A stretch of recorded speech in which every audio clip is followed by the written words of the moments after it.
नमस्ते दोस्तों, और रामायण के इस अविस्मरणीय सफर में आपका स्वागत है। पिछले भाग में हमने देखा कि कैसे राजा दशरथ ने पुत्र प्राप्ति के लिए एक महायज्ञ का आयोजन किया था। यज्ञ की अग्नि से एक दिव्य पुरुष प्रकट हुए जिन्होंने राजा को खीर का एक पात्र दिया। इसी यज्ञ से अयोध्या में एक नई सुबह आने वाली थी। चैत्र मास की नवमी तिथि, चारों ओर खुशियों की लहर दौड़ पड़ी। राजा दशरथ का महल उत्सवों से गूंज रहा था। इस शुभ घड़ी में राजा की तीनों रानियों ने 4 पुत्रों को जन्म दिया। यह केवल पुत्र नहीं बल्कि स्वयं भगवान विष्णु के अंश थे, जो धर्म की स्थापना के लिए धरती पर अवतरित हुए थे।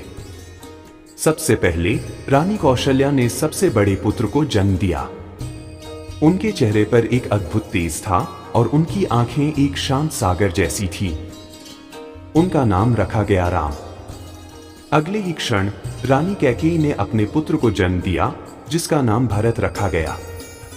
और फिर रानी सुमित्रा ने 2 तेजस्वी पुत्रों को जन्म दिया, जिनका नाम लक्ष्मण और शत्रुघ्न रखा गया। पूरी अयोध्या नगरी ने इस अद्भुत घटना का जश्न मनाया। सड़कें फूलों और रोशनी से सजी थीं। लोगों ने एक दूसरे को मिठाई खिलाई और खुशियां बांटी। ऐसा लग रहा था मानो स्वर्ग खुद धरती पर उतर आया हो। चारों भाई एक साथ बड़े हुए। वे सिर्फ भाई नहीं थे, बल्कि एक दूसरे के पूरक थे। वे हमेशा साथ रहते, खेलते और सीखते थे। उनका रिश्ता एक दूसरे के प्रति गहरा प्यार और सम्मान से भरा था।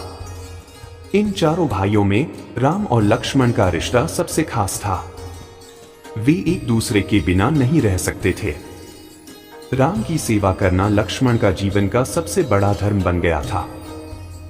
जब राजकुमार बड़े हुए तो उन्हें महान गुरुओं से शिक्षा प्राप्त करने के लिए गुरुकुल भेजा गया। वहां उन्होंने केवल शास्त्रों का ज्ञान ही नहीं, बल्कि युद्ध कला, राजनीति और जीवन के सभी पहलुओं के बारे में भी सीखा। श्री राम बहुत शांत और सौम्य स्वभाव के थे, लेकिन वे अपनी विद्या में सबसे आगे थे। लक्ष्मण उनकी परछाई की तरह थे, हमेशा उनके साथ और उनकी आज्ञा का पालन करने के लिए तैयार रहते थे। भरत और शत्रुघ्न का भी आपस में गहरा रिश्ता था और वे भी अपनी विद्या में पारंगत थे। उनका गुरुकुल का जीवन अत्यंत अनुशासित था। वे सुबह जल्दी उठते, योग और ध्यान करते और दिन भर अपने गुरुओं से ज्ञान प्राप्त करते थे। उनकी शिक्षा ने उन्हें केवल पराक्रमी योद्धा ही नहीं, बल्कि दयालु और बुद्धिमान व्यक्ति भी बनाया। राजकुमारों ने अपनी शिक्षा में बहुत नाम कमाया। उनके गुरु भी उनकी प्रतिभा से बहुत प्रसन्न थे। राम अपने धनुष और बाण चलाने की कला में अद्वितीय थे। वे एक ही बाण से कई लक्ष्यों को भेद सकते थे। जब वे गुरुकुल से वापस आए तो वे केवल राजकुमार नहीं थे, बल्कि महान योद्धा और ज्ञानी व्यक्ति थे। उनकी वापसी पर अयोध्या में फिर से उत्सव का माहौल बन गया। राजकुमारों का बचपन और शिक्षा पूरी हो चुकी थी, लेकिन उनके जीवन की सबसे बड़ी परीक्षा अभी बाकी थी। राजकुमारों ने अपने गुरुकुल में ज्ञान और युद्ध कला में महारत हासिल की थी। वे अब योद्धा के रूप में अयोध्या लौट चुके थे, लेकिन उन्हें नहीं पता था कि उनके जीवन का सबसे बड़ा अध्याय अब शुरू होने वाला था। एक दिन अयोध्या के राज दरबार में एक तेजस्वी ऋषि का आगमन हुआ। उनके शरीर से एक अद्भुत आभा निकल रही थी और उनकी आंखें ज्ञान और तपस्या के तेज से चमक रही थी। वे कोई और नहीं बल्कि स्वयं महर्षि विश्वामित्र थे। राजा दशरथ ने अपने सिंहासन से उठकर उनका भव्य स्वागत किया। उन्होंने महर्षि को प्रणाम किया और कहा, हे महर्षि, आपके दर्शन से मेरा जीवन धन्य हो गया। कृपया मुझे बताएं कि आपकी सेवा में मैं क्या कर सकता हूं। महर्षि विश्वामित्र ने राजा के सम्मान को स्वीकार किया और बोले, हे राजन, मैं एक महत्वपूर्ण यज्ञ कर रहा हूं, लेकिन 2 भयानक राक्षस जिनका नाम मारीच और सुबाहु है, मेरे यज्ञ को अपवित्र कर रहे हैं। वे हर बार आकर यज्ञ की अग्नि को बुझा देते हैं। राजा दशरथ ने तुरंत कहा, हे महर्षि, आप बस आज्ञा दें। मैं अपनी पूरी सेना के साथ आपके यज्ञ की रक्षा करूंगा।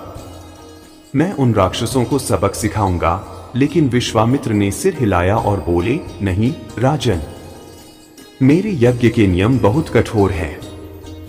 वहां शस्त्रों और सेना का उपयोग नहीं किया जा सकता। मुझे सिर्फ एक ऐसे योद्धा की आवश्यकता है जो अपनी बुद्धि और कौशल से उन राक्षसों का सामना कर सके। और वह योद्धा कोई और नहीं बल्कि आपका ज्येष्ठ पुत्र राम है। महर्षि के शब्द सुनकर राजा दशरथ हैरान रह गए। उनके चेहरे का रंग उड़ गया और उनकी आंखों में आंसू आ गए। राम अभी सिर्फ एक बालक थे और राजा उन्हें इतने बड़े खतरे में नहीं डालना चाहते थे। राजा ने हाथ जोड़कर कहा, हे महर्षि, राम अभी बहुत छोटा है। उसने युद्ध के मैदान में कभी कदम नहीं रखा। मैं उसे राक्षसों के सामने कैसे भेज सकता हूं? राजा ने विश्वामित्र से विनती की, कृपा करके आप मेरे किसी और पुत्र को ले जाएं या मुझे ही अपने साथ चलने की अनुमति दें। मैं राम के बिना एक पल भी नहीं रह सकता। राजा के शब्दों से महर्षि विश्वामित्र को बहुत क्रोध आया। उनकी आंखों से क्रोध की ज्वाला निकलने लगी। उन्होंने राजा से कहा, मैंने सोचा था कि आप एक महान राजा हैं, लेकिन आप एक मोह में फंसे पिता हैं। अगर आप मेरी आज्ञा का पालन नहीं कर सकते तो मैं यहां से चला जाता हूं। महर्षि के क्रोध को देखकर पूरा राजदरबार डर गया। सब शांत हो गए। तभी राजा दशरथ के गुरु महर्षि वशिष्ठ आगे आए। उन्होंने राजा को शांत किया और विश्वामित्र से विनती की। गुरु वशिष्ठ ने राजा दशरथ को समझाया, हे राजन, आपको घबराने की जरूरत नहीं है। विश्वामित्र एक साधारण ऋषि नहीं है। वे एक महान तपस्वी और योद्धा हैं। अगर वे राम को मांग रहे हैं तो इसका कोई बड़ा कारण होगा। गुरु वशिष्ठ ने राजा को बताया कि राम कोई साधारण मनुष्य नहीं है, बल्कि वे स्वयं भगवान विष्णु का अवतार हैं। उन्होंने कहा, आपको डरने की कोई आवश्यकता नहीं है। राम उन राक्षसों का आसानी से सामना कर सकते हैं। अपने गुरु की बात सुनकर राजा दशरथ को शांति मिली। उन्होंने विश्वामित्र से माफी मांगी और अपने दोनों पुत्रों राम और लक्ष्मण को महर्षि के साथ जाने की आज्ञा दी। श्री राम और लक्ष्मण तुरंत अपने धनुष और बाण लेकर तैयार हो गए। वे इस नई यात्रा के लिए पूरी तरह से तैयार थे और उन्हें पता था कि वे एक बड़े उद्देश्य के लिए जा रहे हैं। अगले भाग में हम जानेंगे कि कैसे श्री राम और लक्ष्मण अपनी वन यात्रा शुरू करेंगे और उनका सामना सबसे पहली राक्षस ताड़का से होगा। तो दोस्तों, यह था मर्यादा पुरुषोत्तम श्री राम और उनके भाइयों के बचपन की कहानी। यहाँ हमने देखा कि कैसे उन्होंने अपनी शिक्षा पूरी की और कैसे अपने पिता को छोड़कर धर्म के लिए एक ऐसी यात्रा पर निकले जिसने उनके जीवन को हमेशा के लिए बदल दिया। लेकिन यह तो बस शुरुआत थी। अगले भाग में हम श्री राम और लक्ष्मण की वन यात्रा को जानेंगे। उनका सामना एक ऐसी शक्ति से होगा जो उनके साहस और ज्ञान की पहली परीक्षा लेगी। हम देखेंगे कि कैसे वे अपनी पहली लड़ाई लड़ेंगे और धर्म की रक्षा करेंगे। अगर आपको यह भाग पसंद आया हो तो इसे लाइक जरूर करें। अपने दोस्तों और परिवार के साथ शेयर करें ताकि वे भी इस महान गाथा का हिस्सा बन सके।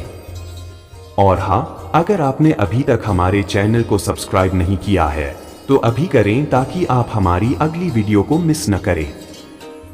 तो मिलते हैं अगले भाग में, तब तक के लिए अपना ध्यान रखें। धन्यवाद।